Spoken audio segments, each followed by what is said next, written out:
Salam Tuhan yang kasih Tuhan, hari ini kita kembali akan merenungkan firman Tuhan. Tapi sebelumnya mari kita tundukkan kepala kita minta tuntunan daripada Roh Kudus supaya kita menerima berkat yang terbaik daripada Tuhan. Bapa, kami bersyukur untuk hari ini kalau kami bisa belajar kebenaran firman-Mu, biarlah urapi setiap kami Tuhan, supaya kami bisa menangkap isi hati Tuhan. Dan sehingga kehidupan kami semakin dewasa di dalam Tuhan, bertumbuh, dan kehidupan kami bisa menjadi berkat buat banyak orang. Urapi kami semua di dalam nama Tuhan Yesus, sama-sama kita katakan amin. Bapak Ibu Saudara, hari ini perenungan firman Tuhan saya beri judul Divine Rest, ya, istirahat ilahi.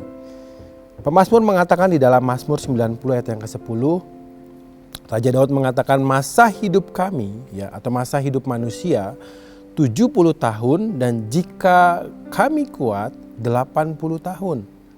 Dan kebanggaannya adalah kesukaran dan penderitaan, sebab berlalunya buru-buru dan kami melayang lenyap. Manusia hidup di tengah-tengah dunia dengan waktu yang terbatas, Bapak Ibu Saudara. Dan dengan waktu yang terbatas, kalau saudara renungkan, kita hanya berlelah-lelah untuk memenuhi kebutuhan kita. Mungkin ada sebagian di antara kita berlelah-lelah untuk memenuhi keinginan kita. Dan ada orang juga yang memenuhi keinginan egonya atau kesenangan egonya. Mereka berlelah-lelah untuk menyenangkan dirinya sendiri. Atau sebagian orang, mereka hanya berlelah-lelah untuk menyenangkan orang lain. Seperti kita ketahui, manusia terdiri dari tubuh, jiwa, dan roh. Dan ketiganya ini saling berhubungan, Bapak Ibu Saudara. Saudara mengenal istilah mens sana in corpore sano, yang artinya di dalam tubuh yang sehat terdapat jiwa yang kuat. Artinya tubuh kita sehat karena kita punya jiwa yang sehat. Tubuh kita kuat karena kita punya jiwa yang kuat. Demikian juga dengan jiwa, Bapak Ibu Saudara. Tubuh kita sehat karena jiwa kita sehat dikarenakan ada roh yang sehat.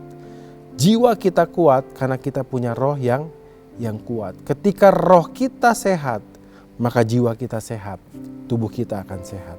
Ketika roh kita kuat, jiwa kita akan kuat, dan tubuh kita akan kuat.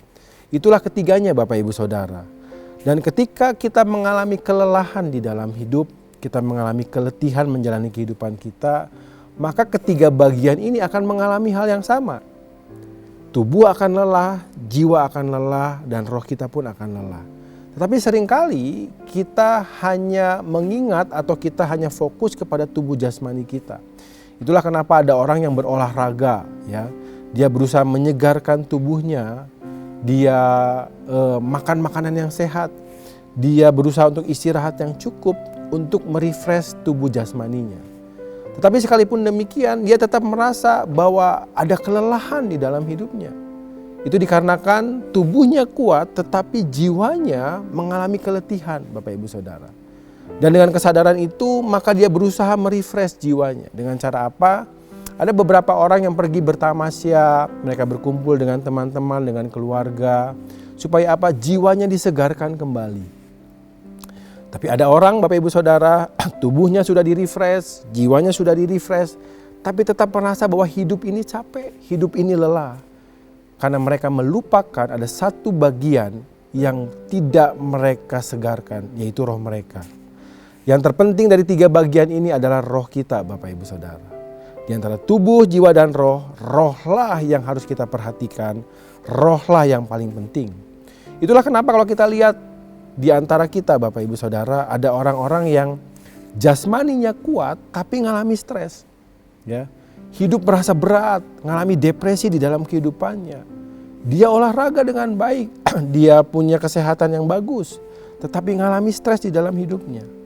Mungkin jasmaninya kuat, jiwanya pun sehat baik-baik saja, tetapi dia selalu merasa bahwa hidup ini terlalu capek, hidup ini melelahkan, dan gak sedikit dari mereka yang memutuskan untuk bunuh diri, Bapak Ibu Saudara.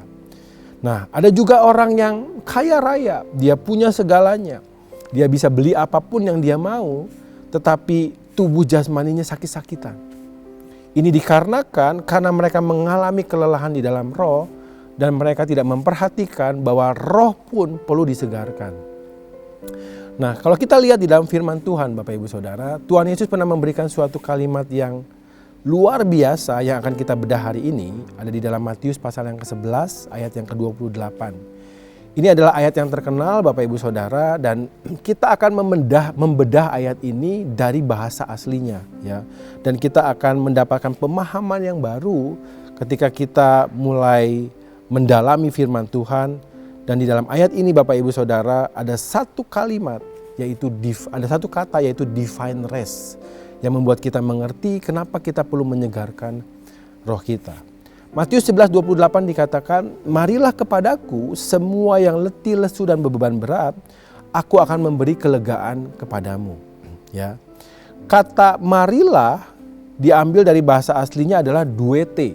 Ya, duete artinya datanglah, marilah. Tetapi kata ini punya pengertian, ini adalah undangan yang begitu kuat, undangan yang begitu mendesak. Artinya ini Bapak Ibu Saudara, bahwa Tuhan tahu kita butuh pertolongan. Tuhan tahu kita ini gak bisa menjalani kehidupan kita sendiri Bapak Ibu Saudara. Itulah kenapa dia menggunakan kata duete untuk mengundang kita, marilah. Tuhan tahu kita perlu segera ditolong. Tuhan tahu kita perlu segera mendapatkan jalan keluar dalam hidup kita. Nah, kata duete ini Bapak Ibu Saudara adalah undangan yang bukan biasa-biasa saja, tetapi undangan yang sifatnya urgensi. Saudara harus perlu segera datang sama Tuhan. Saudara perlu segera menghampiri Tuhan, sebab Tuhan membuka tangannya untuk kita semua. Lalu dikatakan demikian, marilah kepadaku. Ya, kata kepadaku diambil dari kata prosme, yang artinya menunjukkan relasi pribadi yang langsung dengan Tuhan Yesus. Jadi ketika Tuhan katakan marilah, dia bukan hanya mengundang kita Bapak Ibu Saudara, tetapi dia mau membangun hubungan sama kita. Ya. Ketika Tuhan panggil kita, dia bukan hanya sekedar tolong kita, dia bukan hanya sekedar mau memulihkan keadaan kita, tetapi dia mau membangun hubungan yang pribadi dengan saudara dan saya. Itulah kenapa Bapak Ibu Saudara kita perlu datang sama Tuhan dengan hubungan. Ya. Kekristenan bukan bicara soal agama. Christianity is not about religion. Christianity is about relation. Kekristenan kita bicara tentang hubungan kita dengan Tuhan kita. Bukan hanya sebuah ritual keagamaan yang kita lakukan setiap hari. Itulah kenapa undangan Tuhan adalah undangan yang sifatnya pribadi. Tuhan mau membangun hubungan dengan saudara. Tuhan mau membangun relasi dengan kita semua. Lalu berikutnya dikatakan, marilah kepadaku semua. Ya, kata semua menggunakan kata pantes dalam bahasa Yunani. Nah, pantes ini punya pengertian begini Bapak Ibu Saudara. Ini adalah undangan yang sifatnya universal. Tidak terbatas pada kelompok tertentu. Tuhan mengundang semua orang. Baik orang benar, orang berdosa, orang yang mengenal Tuhan, ataupun orang yang tidak mengenal Tuhan. Jadi hari ini Bapak Ibu Saudara kita mengerti ketika Tuhan panggil kita, marilah kepadaku. Kita semua Bapak Ibu Saudara, sekalipun saudara berpikir, Tuhan saya ini orang berdosa, saya ini udah jauh dari Tuhan, saya udah lama gak ibadah, Tuhan tetap mengundang saudara. Tuhan tetap memanggil saudara sebab Tuhan tahu saudara butuh pertolongan. Saudara butuh campur tangan Tuhan dalam hidup saudara. Undangan yang universal. Bukan hanya untuk kita Bapak Ibu Saudara. Seringkali kalau kita melihat mungkin teman kita, saudara kita, mereka di dalam pergumulan yang berat, ajak mereka datang sama Tuhan. Sebab Tuhan mengundang semua orang. Dari agama apapun, dari suku apapun, Tuhan membuka tangannya buat setiap kita. Lalu dikatakan, marilah kepadaku semua yang letih lesu. Ya, kata letih lesu menggunakan kata kopiontes, yang artinya mereka yang sudah bekerja keras sampai lelah atau mengalami keletihan. Ini bukan hanya keletihan secara fisik, tetapi juga keletihan secara jiwa, bahkan keletihan secara roh Bapak Ibu Saudara. Jadi saya mau katakan bahwa ketika Tuhan panggil kita, mereka yang mengalami keletihan, mereka yang bukan hanya mengalami keletihan secara badani, tetapi keletihan secara roh. Dan Tuhan mau memulihkan seluruhnya Bapak Ibu Saudara. Itulah kenapa kita perlu mengalami namanya divine rest, istirahat secara roh, secara ilahi, karena Tuhan mau memulihkan roh kita. Ketika roh kita dipulihkan, jiwa kita dipulihkan. Ketika jiwa kita dipulihkan, tubuh jasmani kita pun akan dipulihkan. Tuhan panggil kita Bapak Ibu Saudara. Mereka yang mengalami kelelahan, baik secara jasmani, secara jiwa maupun secara roh. Lalu berikutnya dikatakan mereka yang berbeban berat. Bahasa aslinya menggunakan kata peportis menoi yang artinya menunjukkan beban yang sudah lama ditanggung. Ya. Tuhan mengundang kita untuk menolong kita, bukan hanya permasalahan yang kita hadapi hari ini. Tetapi Tuhan tahu ada beban kehidupan yang mungkin kita simpan cukup lama dalam hidup kita. Ada pergumulan yang begitu berat yang kita tanggung bertahun-tahun dalam kehidupan kita. Tuhan panggil saudara dan saya, marilah kepadaku. Aku tahu bebanmu berat. Kamu sudah menanggung ini begitu lama. Kamu sudah memendam ini begitu lama. Entah itu kepahitan, kebencian sama orang, dendam sama orang. Tuhan tahu dan Tuhan panggil kita. Dia mau memulihkan kita. Kata ini Bapak Ibu Saudara menunjukkan bahwa Tuhan bisa memulihkan keadaan kita. Saat ini bahkan masa lalu kita bisa dipulihkan Tuhan.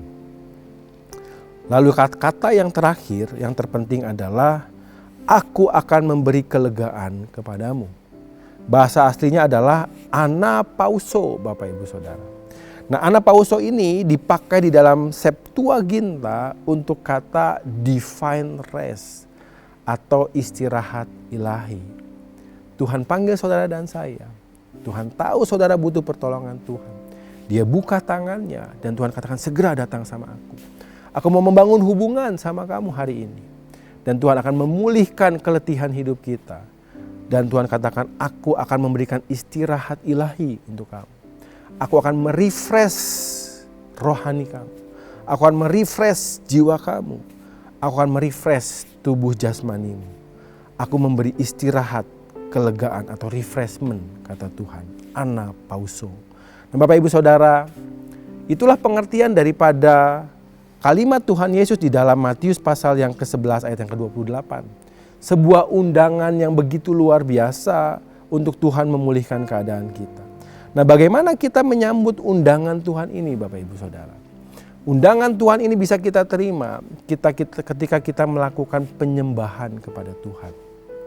Worship, penyembahan kita lakukan kepada Tuhan Bapak Ibu Saudara.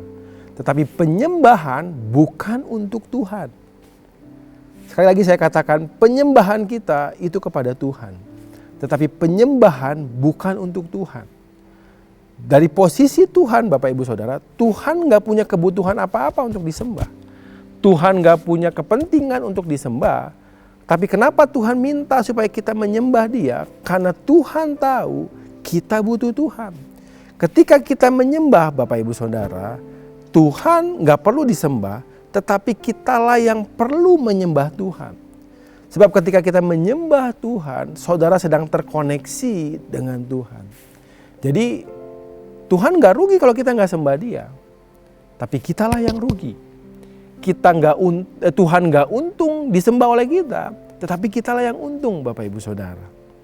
Saudara harus tahu bahwa setiap makhluk hidup, kita hidup memerlukan yang namanya energi Bapak Ibu. Ya, sebagai contoh yang paling gampang adalah alat elektronik. Kita punya alat elektronik di rumah, sebagus apapun alat itu, secanggih apapun, seberfungsi apapun alat itu, seberguna apapun alat itu, kalau tidak ada energi yang dialirkan, maka tidak akan menghasilkan apa-apa. Maka alat itu tidak bisa berguna Bapak Ibu Saudara. Demikian juga dengan hidup manusia. Kita memerlukan energi, sumber energi kehidupan manusia adalah Allah. Dialah sumber energi kita Bapak Ibu. Sehingga ketika kita menyembah Tuhan, kita terkoneksi dengan Tuhan, kita sedang menerima energi daripada Allah dalam hidup kita.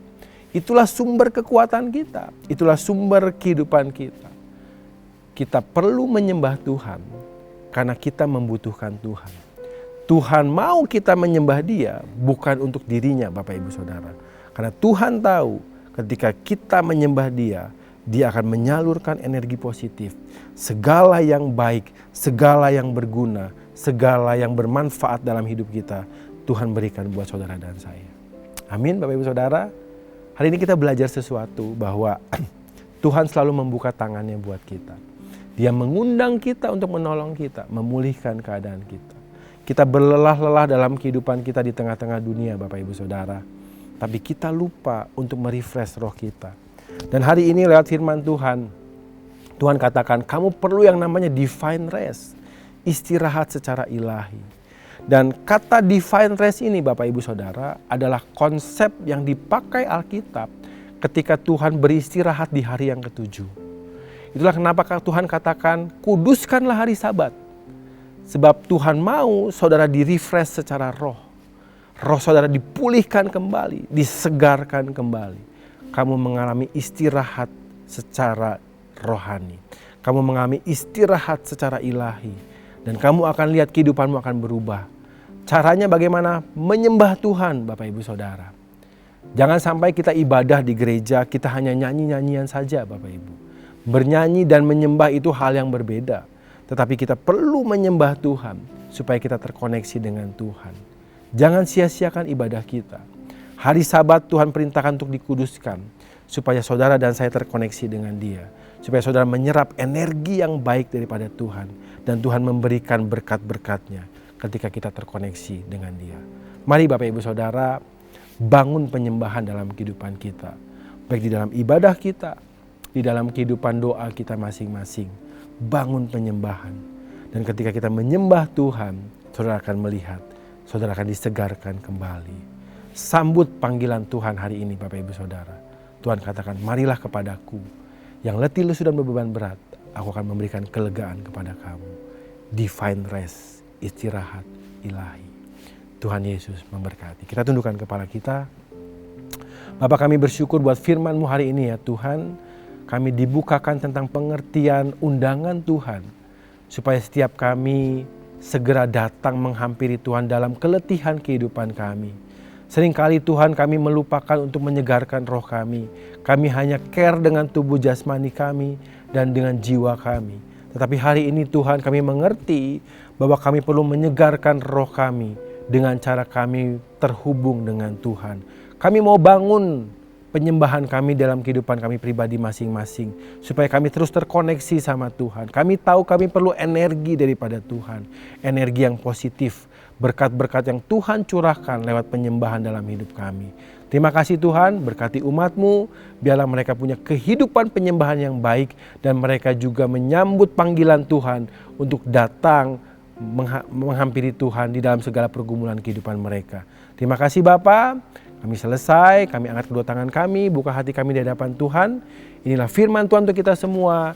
Tuhan memberkati dan melindungi engkau. Tuhan menyinari engkau dengan wajahnya dan memberi engkau kasih karunia. Tuhan menghadapkan wajahnya kepadamu, memberi engkau damai sejahtera. Tuhan Yesus memberkati.